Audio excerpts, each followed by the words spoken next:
jannata Allah bi dunya hayati wa bi ulumi. Mari kita dengarkan makalah ini agar masuk dan kita pahami sekaligus bermarifat. Bismillahirrahmanirrahim. Dengan nama Allah yang Maha Pengasih Maha Penyayang. Dasar-dasar pengetahuan umum ibadah. Sekedar perlu kita ketahui, tidak perlu mengejar Lailatul Qadar. Kalau kita kejar tidak ketemu, ditunggu saja. Sebab Lailatul Qadar pasti keluar pada malam-malam ganjil. Kebiasaannya memang begitu. Lailatul Qadar tidak keluar sembarang malam, hanya malam tertentu saja. Tetapi hampir semua malam kita yang menunggu Lailatul Qadar, namun tak ada laporan kalau kita sudah menemukannya. Pun tak ada suatu kepastian bagi individu kita sendiri bahwa kita benar-benar menyaksikan Lailatul Qadar. Maka yang menjadi pertanyaan kita, mengapa?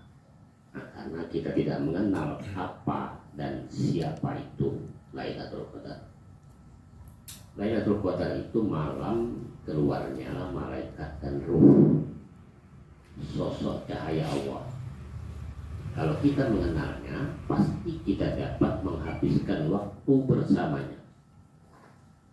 Pada era awal keislaman dia ada. Di setiap era ia juga senantiasa ada. Kenali dulu dia, lalu tunggu kemunculannya di tempat dia biasa keluar atau turun. Apakah kalian sudah menemukan dan melihat Lailatul Qadar? Tanya pembimbing majelis Mudzakarah kepada sekitar 70 jemaah i'tikaf Ramadan khawasul khawas di daerahnya. Hampir semua murid serentak menjawab sudah, namun beberapa terlihat bingung, yang tidak paham aktif lagi. Kata pembimbing majelis Mudzakarah sambil tersenyum. Ciri utama mendapatkan Lailatul Qadar. Ciri terpenting dari kita yang telah memperoleh Lailatul Qadar adalah rajin membaca. Bukan Lailatul Qadar ini malam turunnya perintah baca. Al-Quran pertama kali diwahyukan untuk memotivasi kita membaca, yang dalam berbagai makna kita kenal dengan meneliti, mengkaji, menelaah, menelusuri, menganalisis, mengenal, memahami, dan segala fungsi pendewasaan akal kita lainnya yang menjadi akar rasional sebuah peradaban. Karena dengan membaca, baik yang tersurat dalam kitab suci maupun yang tersirat di alam semesta, kita terbebas dari alam jahiliyah atau kebodohan menuju alam pengetahuan. Malam Qadar adalah malam ketika Nabi SAW diletakkan untuk mulai membaca, yaitu Iqra. Lalu dengan ini yang memperoleh pengetahuan tertinggi tentang Tuhan, yaitu Bismillah, dan segala ciptaannya, yaitu Alladzi Khalaq. Jadi tujuan membaca adalah untuk satu, mengenal Tuhan, dua, memahami hukum-hukum Tuhan yang menguasai alam ciptaannya. Dengan kata lain, tujuan membaca adalah untuk memiliki pengetahuan ma'rifat tentang Tuhan, serta untuk menguasai ilmu pengetahuan dan sains tentang hukum-hukum Tuhan yang menguasai alam kita sebagai manusia dan masyarakat. Kita yang mempunyai kedua hal ini, yakni ma'rifat dan saintifik, dapat disebut telah memperoleh Lailatul Qadar. Dan hanya pada kita yang punya kedua hal ini, tujuan penciptaan kita sebagai manusia, yaitu membangun peradaban.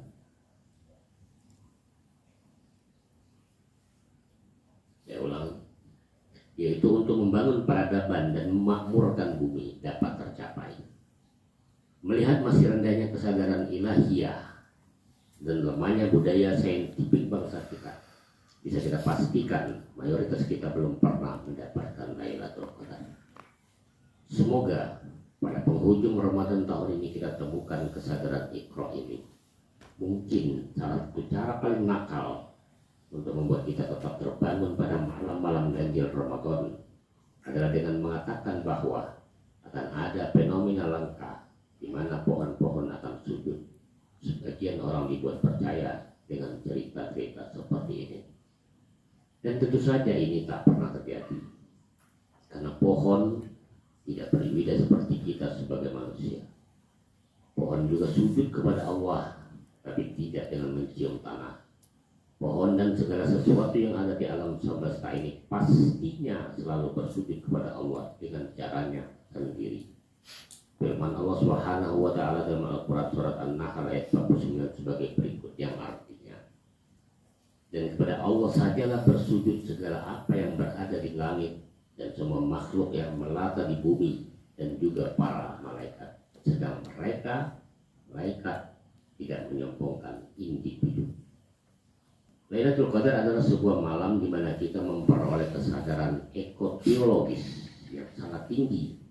Kita memiliki penglihatan ma'rifat bahwa pohon-pohon, alam semesta dan malaikat atau roh senantiasa bersama kita bertasbih dan sujud kepada Allah Subhanahu wa taala. Maka menjaga alam tetap lestari dalam proses pembangunan adalah sebuah indikasi bahwa kita telah memiliki visi kesatuan wujud dengan seluruh elemen alam semesta atau wahdatul wujud. Ini bentuk keimanan atau ketauhidan yang tertinggi, merasa bahwa kita semua yang beragam ini sebagai satu. Namun kita curiga tidak banyak dari kita yang memperoleh kesadaran seperti ini dalam keheningan Ramadan. Musuh terbesar kita sebagai manusia adalah kapitalisme, yaitu eksploitasi dan kerakusan terhadap berbagai sumber daya termasuk sumber daya alam. Kehancuran di darat dan laut terjadi akibat kejahatan kita sebagai manusia ini. Jika kesadaran Qur'ani ini benar-benar turun dan terhunjam dalam jiwa-jiwa kita sebagai manusia, maka bumi yang fana, laksana kehidupan malam ini akan menjadi tempat paling menjanjikan kesejahteraan. Mungkin ribuan bulan lamanya sampai kita semua benar-benar terbangun saat terbitnya fajar hari akhir nanti. Firman Allah Subhanahu dalam Al-Quran surat Qadar ayat 5 sebagai berikut. Salamun hiya hatta matla'il fajr. Malam itu penuh kesejahteraan sampai terbit fajar. Bahkan dalam suatu malam saat saya sedang menunggu Lailatul Qadar, datang maling, ngintip pula dia. Kita sedang lagi melaksanakan sholat dan sempat melirik ke jendela yang sedikit terbuka. Ketahuan, kami saling bertatapan. Ya, malam itu hanya Allah dan maling yang tahu akan kalau saya sedang melaksanakan qiyamul lail. Tapi setelah kita membuat artikel ini, satu dunia tahu yang seolah-olah saya rajin melaksanakan sholat dasar. Ya beginilah, terkadang dia ingin berjumpa Lailatul Qadar, didahului perjumpaan dengan maling, tak ayal lagi. Beraksi heroik di film-film pokopis, proses kejar-kejaran tak terelakkan lagi. Tapi apa daya, kelihayan maling tingkat yang sudah skill dewa, halus, kencang, rapi, cepat sekali menghilang dia. Khawatir kita menemukan Allah yang juga begitu, lebih sulit dari menangkap maling. Wajahnya seperti apa, koordinatnya di mana, tak tahu kita. Lailatul Qadar juga begitu. Sudah berpuluh tahun kita beribadah dalam Ramadan, tak sekalipun kita pastikan si Lailatul Qadar. Ya, mungkin ini hasil dari mainstream pola ajar beragama kita yang sudah ratusan tahun spekulatif teoritis. Kita hanya dididik untuk percaya. Ya, ini sekedar ada, bukan kita diajari cara-cara khusus untuk menangkap atau menemukan. Walhasil lolos terus dia. Kenali dulu Lailatul Qadar, baru kita dapat menemukannya. Maka perlu kita ketahui, malam Qadar adalah malam turunnya Jibril atau ruh dari kedua urat leher kita ke dalam dada kita bersama para malaikat untuk menemui orang-orang pilihan, yaitu yang objek hati individu kita yang hidup atau berdetak atau berdenyut, bahkan pada saat tersentuh atau berjumpa yang bergetar, yang posisinya di dalam di antara dua tulang logam di atas. Pohon kelapa bersujud. Adapun maksudnya yaitu bulu-bulu mata kita tertuju pada tempat sujud kita dikarenakan turunnya sinar yang sangat dahsyat terang benderang. Maka pada saat inilah pikiran, akal, perasaan kita, bahkan individu kita sudah tiada, dan inilah dikatakan mati sebelum mati. Yang tinggal hanya penyaksian. Firman Allah dalam Al-Quran surah Al-Qadar ayat 4 sebagai berikut. Tanazzalul malaikatu war-ruhu fiha bi'izni rabbihim min kulli amr. Pada malam itu turun para malaikat dan roh Jibril dengan izin Tuhannya untuk mengatur semua urusan. Malam Qadar sebagai momentum turunnya malaikat dan roh digambarkan dalam kalimat tanazzalul malaikatu war-ruh. Kata tanazzalu diawali kalimat tersebut berbentuk fi'il mudhari' atau present continuous tense. Maknanya kejadian turunnya malaikat dan Jibril alaihissalam ini terus berulang sepanjang era. Artinya para malaikat dan khususnya Jibril alaihissalam sampai saat ini masih sibuk, masih terus hadir dan bertugas di dunia kita, masih turun untuk menyampaikan wahyu, kalimah, ilham atau Al-Quran kepada kita. Karena memang ini tugasnya, kalau tidak ngapain turun. Sebenarnya Al-Quran sebagai salah satu esensi qadim, ketuhanan atau kalam, sudah turun semua, sudah ada di langit dunia. Firman Allah dalam Al-Quran surah Al-Qadar ayat 1. Ini bisa kita pahami dari kalimat inna anzalnahu fi lailatul qadar. Sesungguhnya kami telah menurunkannya, yakni Al-Quran pada malam Qadar. Kata anzala diawali kalimat dibahasakan dalam bentuk fi'il madhi atau past tense. Sudah terjadi, sudah ada, sudah turun semua barang ini. Jadi Al-Quran sebagai esensi ilahi yang tidak berhuruf dan bersuara, ini sudah lama ada. Mungkin sejak alam ini tercipta sudah ada, karena ia merupakan salah satu bentuk nur yang melekat di alam semesta. Bahkan karenanya alam ini menjadi ada. Namun bagaimana Al-Quran yang misterius ini bisa masuk ke dada kita sebagai manusia pilihan? Ini butuh satu tahap lagi, butuh proses instalasi, butuh kehadiran Jibril yang notabene adalah roh. Kita harus mengalami malam Qadar untuk berhampiran dengan elemen roh agar Al-Quran hadir dalam jiwa kita. Kita harus terkoneksi dengan Jibril. Kita harus punya wadah yang kuat atau suci agar roh ini menjadi aktual atau turun dalam individu kita. Jadi malam Qadar adalah momentum Al-Quranul Majid menjadi tersentuh. Firman Allah dalam Quran surah Al-Waqi'ah ayat 79 sebagai berikut, la yamassuhu illal mutahharun. Tidak ada yang dapat menyentuh entitas suci ini kecuali orang-orang yang telah disucikan. Inilah rahasia mengapa Al-Quran masih terus terjaga. Al-Quran sebagai kitab tertulis atau teks yang bersifat baharu. Juga ada usaha kita sebagai manusia sepanjang era untuk menjaganya, yaitu dengan terus mencetak dan menghafalnya. Namun Al-Quran sebagai kitab yang qadim, yang penuh mukjizat, ini Tuhan langsung yang menjaga dan meliharanya peredarannya. Firman Allah dalam Al-Quran surah Al-Hijr ayat 9 sebagai berikut, inna nahnu nazzalna dzikra wa inna lahu lahafizun. Sesungguhnya kami telah menurunkan az-zikr Al-Quran dan kami yang akan menjaganya.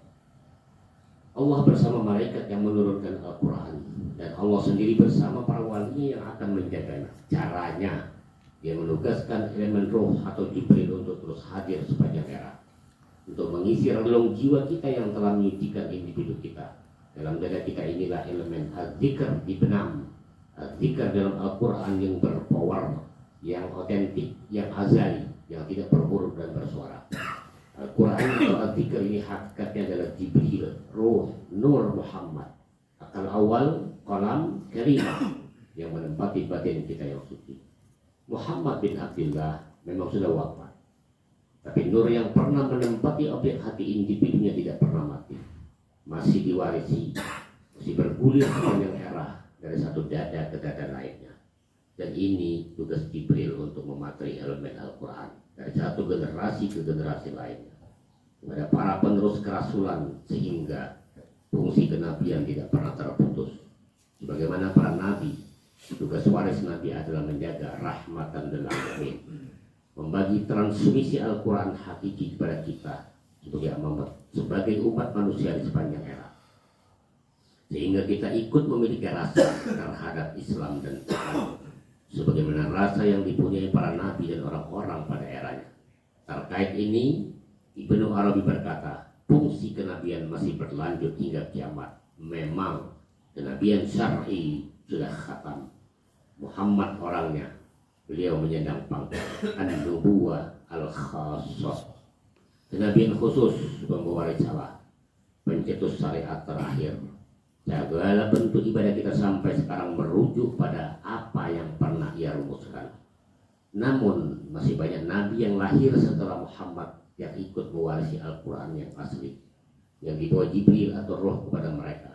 Mereka adalah para nabi dalam pengertian an-nubuwah al-amah, kenabian umum, atau populer disebut imam, wali, atau wilayah. Mereka adalah orang-orang yang juga merasakan malam qadar, ikut mengalami pengungkapan batin atau kasyaf dan penyaksian hakikat ketuhanan atau musyahadah. Sebenarnya kata wali ini sendiri berasal dari salah satu nama Allah yang agung, Al-Wali. Artinya para wali merupakan tajalli, manifestasi Allah atau Al-Quran di muka bumi. Dalam individu mereka ada unsur ruh yang merupakan wasilah dari sisi Tuhan. Mereka, para wali, oleh pemimpin majelis muzakarah menyebutnya sebagai wasilah karier atau pembawa atau penerus wasilah. Ada unsur divinity dalam individu mereka yang mampu memfasilitasi kita sebagai manusia untuk aktif dan interaktif secara langsung atau usul dalam berhubungan dengan Tuhan. Karena inilah orang-orang seperti ini disolawati, sebab ada wajah Tuhan pada individu mereka. Karramallahu wajah, dirabit, diingat, dipanggil-panggil, diciptakan. Menarik ketika sejumlah ayat Al-Quran menggunakan fi'il mudhari' untuk menjelaskan regenerasi para nabi, termasuk kata yajtabi di firman Allah dalam Al-Quran surah Ali Imran ayat 109. Allahu yajtabi min rusulih, Allah memilih siapa yang dia kehendaki di antara rasul-rasulnya. Yasfafi pada firman Allah Al-Quran surat Hajj ayat 75 sebagai berikut. Allahu yastafi minal malaikati rusulan wa minan nas. Allah memilih para utusannya dari malaikat dan dari manusia. Ya'tiyannakum, firman Allah dalam Al-Quran surah Al-A'raf ayat 35 sebagai berikut. Ya Bani Adam, imma ya'tiyannakum rusulun, wahai anak cucu Adam, jika datang kepadamu rasul-rasul. Adapun artinya kenabian yaitu dalam makna umum seperti dijelaskan Syekhul Akbar di atas, bersifat terus-menerus sampai hari ini masih ada, masih hidup orangnya, terus berkesinambungan sampai kiamat. Dunia tidak pernah kosong dari kehadiran mereka. Kalau kosong, kiamat, pertanda Al-Quran sudah dicabut, Tuhan sudah pergi. Begitulah mekanisme Allah menjaga Al-Quran yang asli tetap ada di tengah kita sebagai manusia, memastikan Jibril atau roh tetap hadir ke lorong jiwa orang-orang pilihan, sehingga Islam dengan unsur-unsur suci Al-Quran yang menjadi abadi sampai fajar kiamat nanti. Firman Allah dalam Al-Quran surat Al-Qadar ayat 5 menyatakan, salamun hiya hatta matla'il fajar. Sejahteralah malam itu sampai terbit fajar. Jadi untuk mendapatkan Lailatul Qadar atau untuk berjumpa dengan para malaikat dan roh, ini tidak cukup dengan ibadah sepanjang 10 malam ganjil. Tidak bakal dapat dengan melihat tanda-tanda alam. Ini kiasan semua. Melainkan dengan mengupgrade dimensi kemanusiaan kita sampai sama dengan dimensi malaikat. Sebut penduduk majelis muzakarah. Perjumpaan terjadi pada level yang sama. Kalau kita sebagai manusia masih berada di dimensi yang rendah, sementara malaikat berada di dimensi yang tinggi, malam qadar tidak akan pernah kita temui. Tidak akan, dan perjumpaan esensial ini juga tidak akan kita alami oleh kita sebagai orang-orang awam yang masih memahami malaikat dalam hafalan nama-nama. Kita harus kenal wujudnya, harus diperkenalkan oleh orang-orang yang telah lebih dahulu mengenalnya. Malam qadar adalah murni pengalaman spiritual, malam perjumpaan, encounter. Karena ini dunia irfan atau tarikah atau perahalian praktis mengajari kita sebagai manusia sebuah metodologi untuk menjangkau alam-alam yang lebih tinggi, guna memperoleh esensi-esensi dari Al-Quran. proses suluk dimulai dari alam jabarut yang materialistik syahwati, naik ke alam malakut yang penuh getaran ilahi, sampai ke puncak sidratil muntaha, alam robbani. Di alam malakut kita seorang salik yang dididik oleh guru spiritual yang benar, pasti akan menjumpai para malaikat, pasti, yaitu elemen-elemen roh yang dengan izin Tuhan ikut membimbing, mengontrol, mengarahkan dan mengatur banyak urusan dunia kita. Firman Allah dalam Al-Quran surah Al-Qadr ayat 4 sebagai berikut, biha bi'idni rabbihim min kulli amr, dengan izin Tuhannya untuk mengatur semua urusan. Kehadiran para malaikat yang senantiasa membimbing dan mengawasi ini dalam terminologi khas para salikin disebut muraqabah atau makom pemantauan Tuhan. Para ikhwan yang objek hati individu yang telah mencapai kuanta muraqabah, gerak-geriknya akan diatur oleh malaikat. Inilah penyebabnya kita seseorang bisa mencapai level maksum jika senantiasa tunduk dan patuh atau taslim pada teguran, peringatan, kode, bisikan, ilham atau wahyu yang diberikan Allah melalui para malaikat. Sebagai penutup, kita ingin menyampaikan bahwa ada 124.000 orang sebelum Muhammad dalam kategori Nabi yang telah merasakan perjumpaan pada dengan para malaikat dan roh atau Jibril alaihissalam. Dan percayalah, lebih dari jumlah ini ada di tengah umat Muhammad yang telah mengalami hal serupa. Jangan main-main dengan umat Muhammad. Sangat istimewa.